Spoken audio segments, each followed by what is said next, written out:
সেটি জানান যে নিজের জীবনে তার কর্মের মধ্যে দিয়ে তিনি প্রতিষ্ঠিত করেছেন যে নৈতিকতা, নীতি এবং অঙ্গীকার রক্ষা করা এটা উচিত রাজনীতিবিদদের।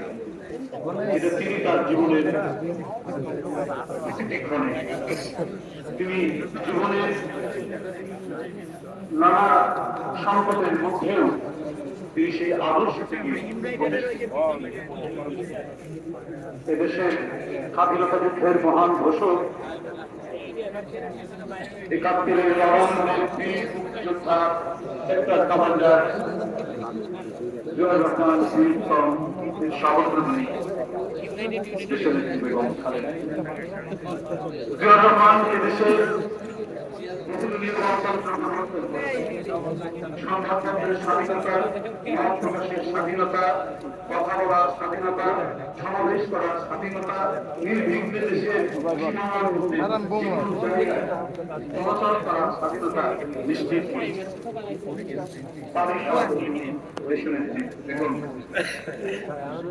এই মহান নেতাকে, মহান স্বাধীনতা যুদ্ধের ঘোষককে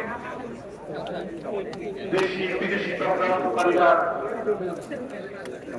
হত্যা করলেন চট্টগ্রামের সার্কিট হাউসে। সেই সময় থেকেই তারপর থেকে তার